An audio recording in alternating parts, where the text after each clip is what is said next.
Salut les petits potes, j'espère que vous allez bien. Pour ma part, pas de ouf. Genre j'ai mon chien qui a une otite externe, donc il vit pas du tout ses meilleurs jours.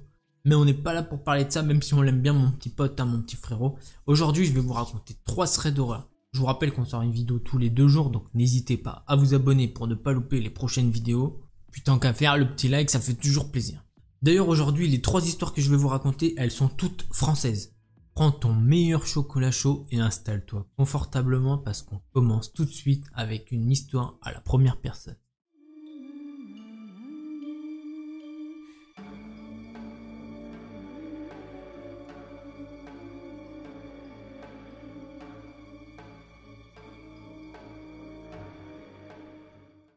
Je m'appelle Sophie et mon histoire se passe en été 2020 dans le sud de la France. Ma grand-mère vient de subir une opération médicale qui l'oblige à être sous surveillance pendant 24 à 48 heures après être rentrée chez elle. L'infirmière à domicile ne venant que le lendemain, mes parents, très occupés par leur travail, me demandent de passer la nuit chez elle. Au cas où, juste pour qu'elle ait quelqu'un avec elle avant l'arrivée de l'infirmière le lendemain. J'accepte donc évidemment, même si je n'aime pas dormir ailleurs que chez moi. Il faut savoir que ma grand-mère adore les animaux, elle a 4 chats et 3 chiens. Elle vit dans une maison en pleine campagne, très éloignée de la ville. Le genre de maison où tu vas volontiers faire un barbecue en famille, mais où t'es pas serein d'aller dormir. Mine de rien, j'y ai quand même de bons souvenirs de moi avec mes frères et mes cousines, donc j'ai pas tant peur que ça. Après dîner, ma grand-mère va se coucher tôt, encore fatiguée de son opération. Je décide donc, moi aussi, d'aller dans ma chambre. À savoir que nos portes sont l'une en face de l'autre, en plein milieu d'un grand couloir. Il y a une salle de bain qui fait toilette, à côté de la porte de ma chambre sur la droite. Vers 23h minuit, je me lève pour aller aux toilettes. La porte de ma grand-mère est entrouverte, je la vois dormir. Elle avait oublié d'éteindre sa lampe de chevet. Dans le couloir, 2 chiens dorment profondément. Le reste des animaux étaient dehors. Je vais donc aux toilettes et je reviens dans ma chambre en prenant soin de bien fermer la porte derrière moi. Je suis sur mon ordinateur en train de regarder une série. Quelques minutes après, j'entends des pas se diriger vers la salle de bain. Pensant qu'il s'agissait de ma grand-mère qui allait aux toilettes, je n'y prête pas attention. Sauf que plusieurs minutes après avoir entendu cela, je n'entends personne revenir de la salle de bain. Je trouve ça louche. Mais ayant l'esprit assez rationnel, je me dis qu'elle a dû repartir silencieusement dans sa chambre. Mais je commence un peu à flipper. Quelques minutes après, je commence à entendre quelqu'un marcher le long du couloir. Des vrais bruits de pas. C'est impossible que ce soit ma grand-mère, car elle avait du mal à marcher. Je me rassure en me disant que c'est peut-être les chiens, sauf que des chiens, j'en ai 2. Et quand ils marchent, ça ne ressemble absolument pas à des pas humains. J'aurais entendu leurs ongles sur le parquet. Mon instinct me dit qu'il se passe quelque chose de pas normal. Les pas continuent le long du couloir en faisant des allers-retours. Quand soudain, je n'entends plus marcher, mais courir. J'ai beau rationaliser la situation, je sais au fond de moi que ce n'est pas les chiens. Bruit trop différent. C'était vraiment le bruit d'une vraie personne qui courait en faisant des pas rapprochés. Ma grand-mère qui est dans l'incapacité physique de le faire, et même si c'était elle, ça resterait hyper chelou, tétanisée. Je mets ma série sur pause pour écouter. Je regarde la porte en me disant que je pourrais l'ouvrir afin de voir ce qui se passe. Mais je vous jure que dans ce genre de situation, vous êtes paralysé de peur. Vous n'êtes même pas sûr de vouloir connaître la vérité. La situation est d'autant plus bizarre. Je me dis que s'il y avait un étranger, les chiens auraient sûrement aboyé. Mais il y avait ces bruits de pas qui couraient, et rien de plus. Soudainement, les pas se sont arrêtés de courir, et je n'ai absolument plus rien entendu de la nuit. Autant vous dire que je n'ai pas fermé l'œil, j'ai attendu impatiemment le lendemain matin pour me lever et partir. J'ai demandé à ma grand-mère si elle était allée aux toilettes dans la nuit, et elle m'a répondu que non. Aujourd'hui encore, avec le recul, j'essaye de rationaliser. Le peu de personnes à qui je l'ai raconté me croient à moitié.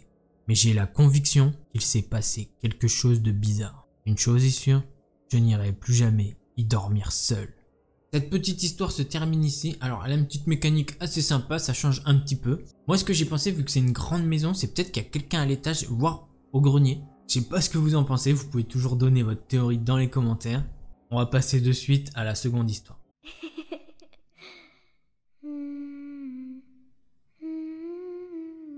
L'histoire que je vais vous raconter aujourd'hui, c'est celle de Cindy.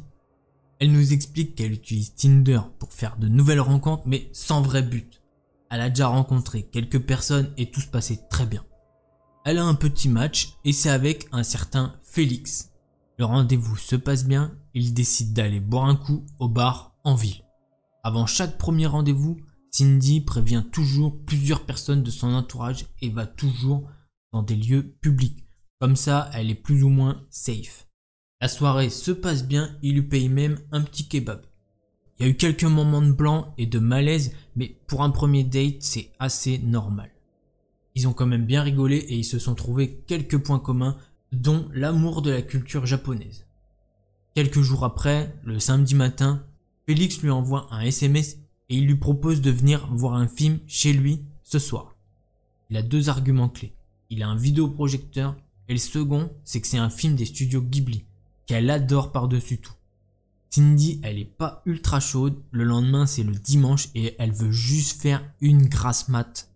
En plus, elle a une entorse à la cheville, donc c'est assez compliqué de marcher pour elle. Il insiste un petit peu et elle se dit que le premier rendez-vous s'est bien passé, donc allez, pourquoi pas. Et en plus, il a un vidéoprojecteur avec son film préféré. Elle lui dit quand même qu'après le film, elle rentre chez elle avec le tram. Félix, il est ok avec ça. Cindy, elle arrive chez Félix vers 22 h. Elle a de la chance, l'arrêt de tram, il est juste en face de chez lui. Ils discutent un petit peu pendant que Félix, il installe le vidéoprojecteur. Ils regardent le film tous les deux, tout se passe normalement. Au bout d'un moment, il se rapproche d'elle et il lui chuchote qu'elle n'est pas très entreprenante. Et d'un coup, il lui vole un petit baiser. Sur le moment, elle bug. Elle lui dit que ça se fait pas. Mais elle pense qu'elle a peut-être laissé une ouverture et puis bon, c'est un date Tinder. Elle lui fait comprendre que ça va trop vite pour elle. Il lui dit ok, pas de problème. Mais il reste quand même assez proche et les mains sur son ventre. D'ailleurs, elle sait toujours pas pourquoi elle a pas réagi à ça à ce moment-là. Durant tout le film, il se passe plus rien d'autre et le film finit vers minuit et demi. En mettant son manteau, elle lui dit « Ah cool, je vais pouvoir attraper le dernier tram ». Félix, quand il entend ça, il se retourne et il lui répond « Non, tu restes là ». Il lui explique que c'est un quartier dangereux et que pour lui, c'est mort. Elle doit rester dormir ici. Pour une femme seule, il y a trop de risques de se faire agresser. Elle lui dit qu'il faut pas abuser, l'arrêt de tram il est juste en face et qu'elle a l'habitude de sortir la nuit. Lui, il refuse totalement de la laisser sortir et il lui dit que de toute façon, la porte elle est fermée à clé. Pendant au moins une demi-heure, elle insiste pour sortir, avec toutes les excuses et inimaginables, du genre qu'elle doit prendre des médicaments, qu'elle a un chat à nourrir. Mais lui, il s'en fout, il lâche pas l'affaire. Elle tente même une petite feinte en mode « j'ai un ami qui vient me chercher, donc c'est bon, je rentre pas seule ». Cindy, elle mesure 1m60, lui il fait 1m85, elle peut pas forcer le passage. Et surtout, elle veut pas le mettre de mauvaise humeur. Elle a fini par céder et elle est montée avec lui dans sa chambre. Autant vous dire qu'elle a pas dormi de la nuit. À 8 h du matin, il y a son réveil qui sonne. Elle commence à se lever sur la pointe des pieds et Félix, il se réveille énervé. Cindy lui demande de la laisser sortir, sinon elle appelle la police. Il lui dit « Sérieux là, tu me fais chier. Si t'avais pas été vierge et que j'avais pas été sobre, ce serait pas passé comme ça. » Il lui balance les clés et elle sort de la maison à toute vitesse malgré son entorse. Bon, depuis, elle l'a bloqué et elle a plus jamais eu de nouvelles de lui. Cette histoire, elle est maintenant finie. On est passé d'un rendez-vous qui était assez chill à un petit cauchemar en très peu de temps. En plus, il lui fait comprendre que ça aurait pu bien mal se passer. Et vous, qu'est-ce que vous auriez fait dans sa situation?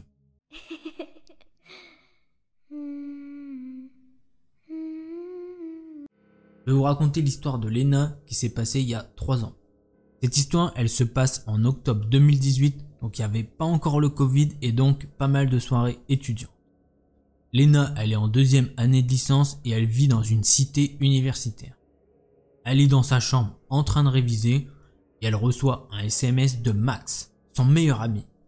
Il lui dit que pour son anniversaire, il va organiser un barathon.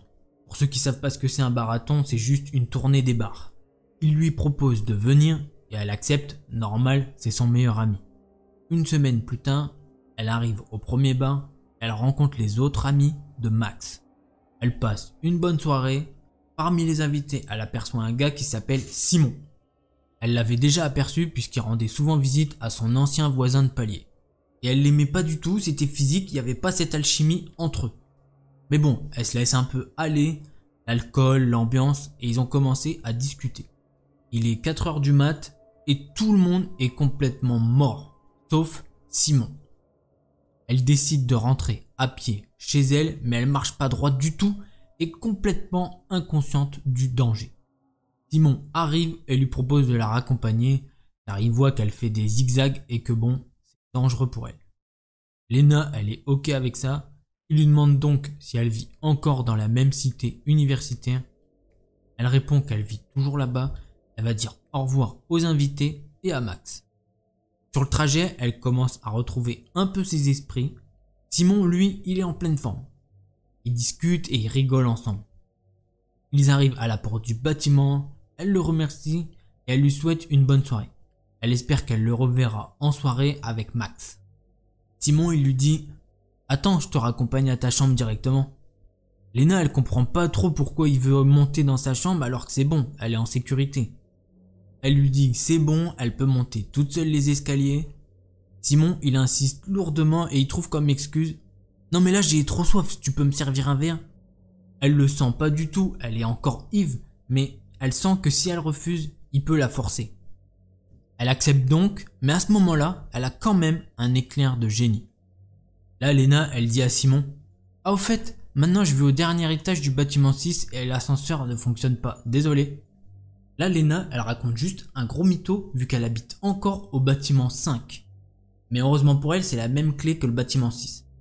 En fait, le bâtiment 5 et 6, ils sont collés entre eux et tu peux passer par le 5 pour aller au 6 et inversement. Elle ouvre la porte du bâtiment 6 et il monte les marches jusqu'au dernier étage dans un silence le plus total. Son pressentiment y s'amplifie et elle se sent prise au piège. Une fois arrivée au dernier étage, elle va dans les toilettes communes pour se mettre de l'eau sur la tête. Simon, il fait de même et Lena, elle en profite pour partir sur la pointe des pieds. Puis elle tape son meilleur sprint jusqu'au 3e étage du bâtiment. Elle s'enferme dans les toilettes de l'étage et elle attend. Elle entend des bruits de pas dans le couloir qui s'approchent des toilettes. Elle ferme les yeux et prie pour qu'ils ne la retrouvent pas. Les bruits de pas s'éloignent et elle attend encore environ 30 minutes dans la panique la plus totale. Elle s'aperçoit qu'il n'y a plus de bruit. Elle sort lentement des toilettes et elle va au bâtiment 5 où elle habite vraiment. Elle regarde partout, en permanence, dans les recoins, les toutes petites cachettes où il aurait pu se cacher, et elle arrive enfin chez elle. Le lendemain, Lena, elle reçoit un message sur Facebook de la part de Simon. Il lui dit qu'il avait dû toquer chez ses voisins pour demander un verre d'eau. Il avait pas l'air de lui en vouloir alors qu'elle venait de le planter. Ils discutent un peu et puis, quelques temps plus tard, plus de nouvelles de lui. Un an après, septembre 2019, Lena, elle sort d'un cours et elle voit Max et ses amis. Ils discutent et le sujet du barathon de l'an dernier, ça revient sur le tapis.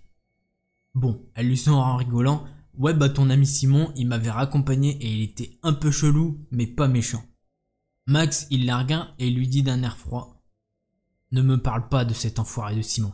Il a violé une fille cet été. » Lena, elle est devenue toute pâle et elle a fini par comprendre pourquoi il avait autant insisté à vouloir aller dans sa chambre. Il voulait clairement plus qu'un verre d'eau. En 2021, Lena et Max, ils ont reparlé de toute cette histoire. Max, il lui a appris que la victime n'avait pas porté plainte contre Simon. Du coup, il est toujours en liberté et fait encore des soirées avec certains anciens amis de Max. Faites extrêmement attention en soirée et n'acceptez jamais que quelqu'un que vous ne connaissez pas vous raccompagne. Même si c'est l'ami d'un ami, ce n'est pas votre ami. Voilà les petits potes, c'est fini pour ces 3 histoires qui, je le rappelle, sont françaises. Si c'est pas déjà fait, vous pouvez vous abonner pour ne louper aucune autre vidéo. D'ailleurs les petits potes, pour la prochaine vidéo, je vous ai préparé quelque chose de plutôt simple. Oh non, c'est encore le pouce bleu. J'ai encore frappé. Il faut cliquer parce que sinon il partira jamais, donc voilà. Bon, hop. Voilà, normalement vous le faites, ça y est, il part. Je sais, c'est comme ça, mais ça fait toujours plaisir.